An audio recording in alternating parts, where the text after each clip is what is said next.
Hello guys, study means instant learner. Hello everyone, I Seema Bhardwaj. Welcome back to my YouTube channel Instant Learner. So friends, today we will read the chapter of class 5th. The name of the chapter is Gulliver's Travels. Before reading this chapter, we will discuss some word meanings so that you can understand the chapter easily. Word meanings are sailor, a person who sails a boat or ship, वो व्यक्ति जो boat और ship चलाता है. Gent यानी दैत्य. Discovered means found means पाया. वीजल means pots यानी बर्तन.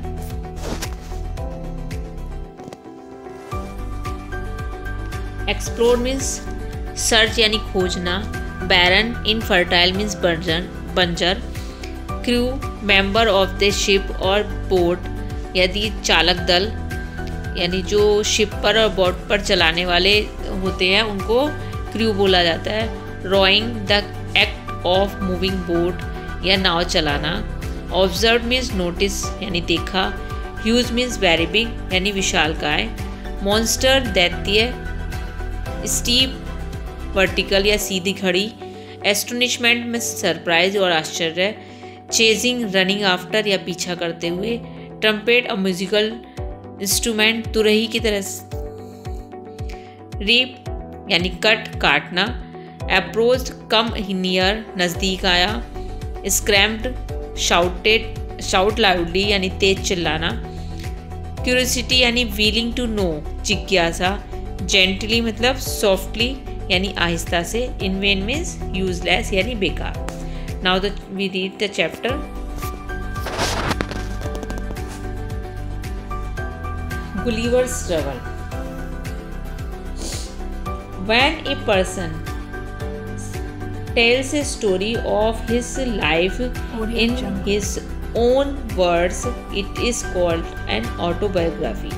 जब एक आदमी अपनी ही स्टोरी को अपनी भाषा में बोलता, अपनी ही शब्दों में बोलता है तो खुद से बोलता है, मतलब उसको ऑटोबायोग्राफी कहते हैं. Gulliver a sailor was once caught in the land of gents.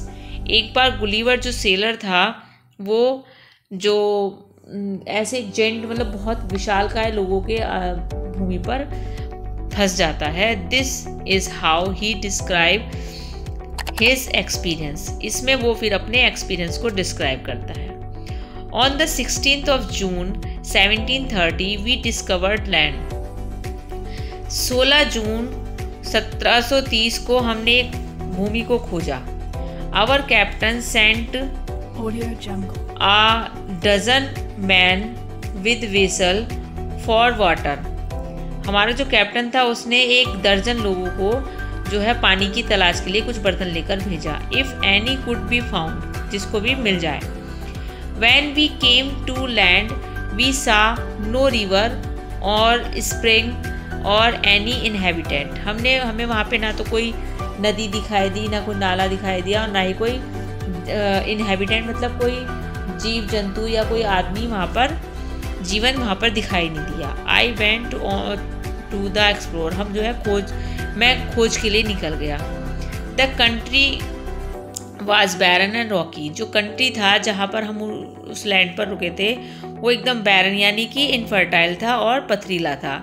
I return back to join the crew. मैं अपना जो क्रू था उसे ज्वाइन करने के लिए वापस आया. Only to see them getting into the boat and roaring for life to get to the ship. मैंने उनको देखा कि बस उनको बोट को ले जाते हुए, जो मेरा क्रू था, मेरे साथ के जो नाविक थे, उनको मैंने बोट को ले जाते हुए और अपने जीवन को बचाते हुए शिप को ले जाते हुए देखा. Before I could reach them, इससे पहले कि मैं उन तक पहुंचता, I observed a huge creature walking after them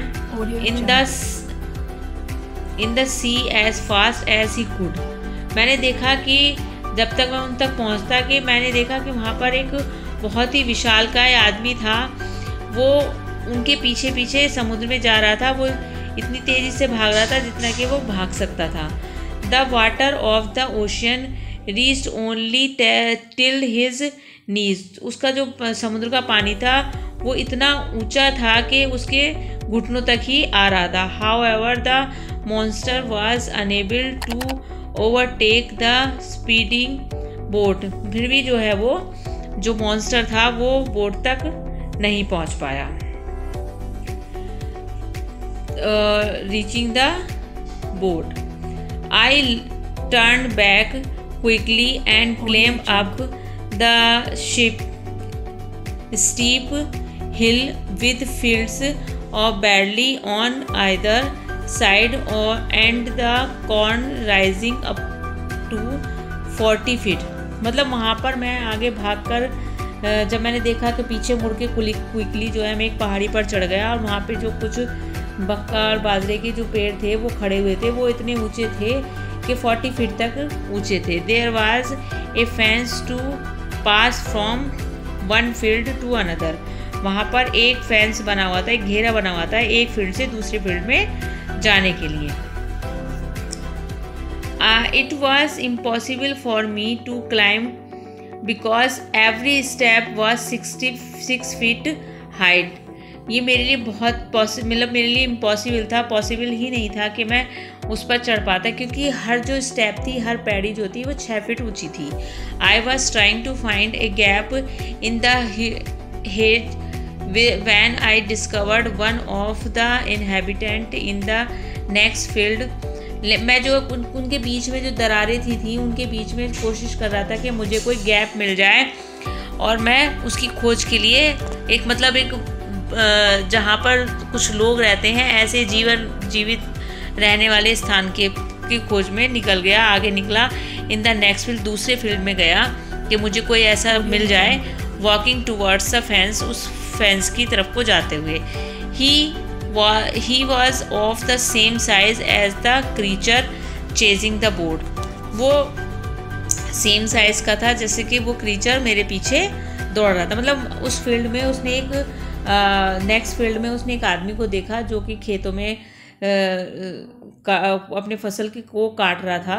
वो उतना ही बड़ा था जितना कि वो बोट के पीछे भाग रहा था। I was struck with utmost fear, मुझे बहुत डर लग रहा था।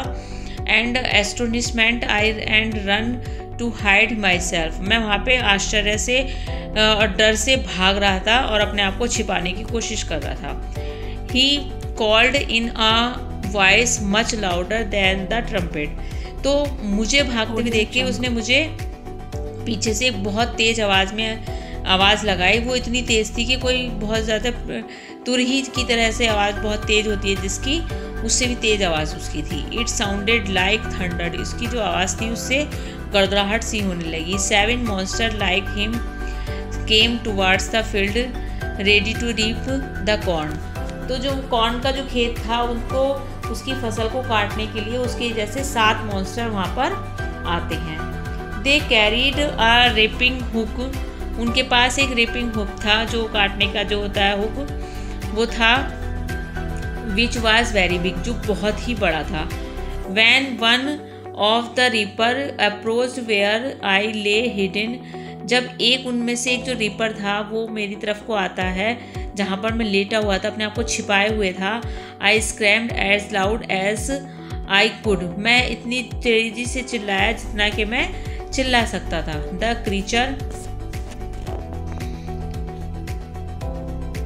क्रीचर स्टॉप रिपिंग, जो क्रीचर था वहाँ पे जो प्राणी था वो रिपिंग करना बंद कर देता है। रिपिंग मतलब जो फसल काट रहा था उसको काटना बंद कर देता है। Picked me up between his thumb, मुझे उसने अपने अंगूठे के बीच में दबा लिया, उठा लिया मुझे वहाँ से। And 4 finger and brought me close to his eyes, और मुझे brought me close to his eyes, और मुझे अपनी आंखों के पास ले गया। 60 फीट अबव द ग्राउंड, मतलब ज़मीन से 60 फीट ऊपर मुझे वो अपनी अंगुली और अंगूठे के बीच में दबाकर अपनी आंखों के सामने ले गया। He looked at me with curiosity, वो मुझे मेरी तरफ जो है बड़ी उत्सुकता से देख रहा था।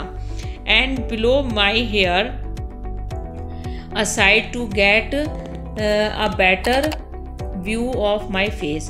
और जो मेरे बाल मेरे फेस पे पड़े हुए थे उन पे फूंक मार के, वो ब्लोइंग करके मेरे बालों को पीछे उड़ा के मुझे देख रहा था ताकि वो मेरा चेहरा आराम से ठीक से देख सके। He called his friends and gently placed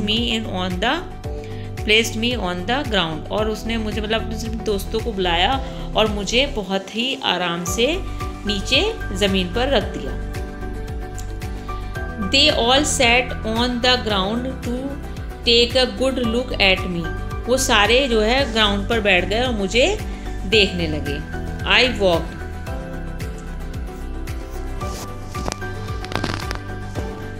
slowly backward and forward। मैं धीरे धीरे आगे और पीछे चलने लगा। Pulled off my hat and made a low bow towards the farmer। मेरी उस जो हैट थी उसको हटाते हुए जो है मुझे वो थोड़ा सा फार्मर की तरफ को झुका दिया। I tried to speak to them loudly in several languages. मैं बहुत तेज़ और मैंने कोशिश की बहुत तेज़ चिल्ला के बोलने की और अलग अलग भाषाओं में। मतलब मैं ये सोच रहा था कि कोई सी तो भाषा जो है ये मेरी सुन ले और समझ लें। Each time I did so the farmer who picked me up held his ear very close to me but in vain।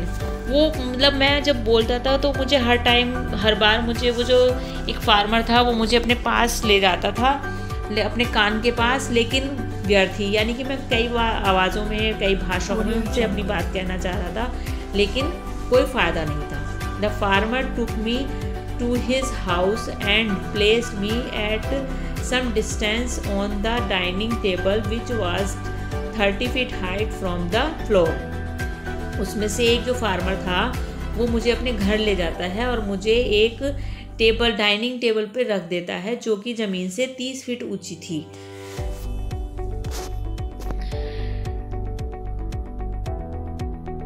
Dinner was bought for the farmer in the dish which was 10 feet in diameter। जो dinner था वो लाया गया, farmer की जो dishes थी उनमें, और उसकी जो डिशेस थी यानी जो बर्तन थे वो 10 फीट बड़े थे। The farmer's wife crammed some bread and placed it before me. जो फार्मर की वाइफ थी उसने कुछ ब्रेड के टुकड़े किए और उसे मेरे सामने रख दिया। In the middle of the dinner I heard a noise behind me. जब डिनर का बीच हुआ यानी खाते खाते बीच में मैंने एक आवाज़ सुनी। It was the purring of a cat that was 10 times larger than an ox. जो कि 10 गुना बड़ी थी हमारी ऑक्स से। द फार्मर जो मतलब ऑक्स होता है उससे 10 गुना बड़ी थी वो बिल्ली। The farmer's wife was stalking him. और जो फार्मर की वाइफ थी वो उसको रोक रही थी, उसको पीछे कर रही थी। Then entered the farmer's 1 year old son in the arm of a lady. तब फार्मर का 1 साल का बेटा एक लेडी की गोदी में आता है। Grabbed me from the table. तो मुझे देखकर वो जो बच्चा था वो मुझे टेबल से उठा लेता है। The table and put my head into his mouth. और अपने मेरा जो सर था वो अपने माउथ में रखता है। I scold so loudly that the baby dropped me. मैं इतनी तेज़ी से चिल्लाया कि उस बच्चे ने मुझे गिरा दिया। I would have broken my neck if the mother had not held her apron under मी। मतलब अगर जो वो मदर थी अगर वो अपना एप्रिन मेरे लिए नीचे ना खोलती तो मेरी गर्दन टूट जाती, मेरा सर फूट जाता, मेरी गर्दन जो थी नेक जो है मेरी गर्दन टूट जाती। मतलब उस बच्चे ने उसको अब उठा लिया वहाँ से। देखिए यहाँ पे उस बच्चे ने यहाँ पे ये देखो ये बच्चे ने उसको जो गुलीवर था उसको उठा के अपने मुंह में रख लिया। तो इससे जो था, जब ये गुलिवर चिल्लाने लगा तो इसने, वो बच्चे ने उसको छोड़ दिया। तो उससे क्या होता है कि जब वो छोड़ता है तो वो नीचे गिरने वाला था, तभी जो उसकी मदर थी बच्चे की, वो अपना एप्रिन खोल देती है और फिर जो है जिसकी वजह से वो गिरने से बच जाता है, नहीं तो अगर वो नीचे गिर जाता तो उसकी गर्दन टूट जाती। Later she put me on her own bed, फिर उसके बाद वो मुझे अपने बिस्तर पर ले गई। Covered me with a clean white handkerchief, और मुझे उसने फिर एक साफ सफ़ेद रंग के रुमाल से अपने ढक दिया। I slept dreaming of my home, my wife and my children, और मैं अपने घर के, बच्चों के और अपनी वाइफ के सपनों में खो गया और सो गया। ये जोनाथन स्विफ्ट की जो गुलिवर्स ट्रैवल स्टोरी है उसमें से ली गई है चैप्टर। बेटा आपको ये चैप्टर कैसा लगा? अगर आपको ये चैप्टर समझ आया हो तो इस चैप्टर को लाइक कीजिए, सब्सक्राइब कीजिए और शेयर भी कीजिए। और अगर आपको कहीं भी कोई प्रॉब्लम आती है तो आप मुझे कमेंट में बताइए। Thank you.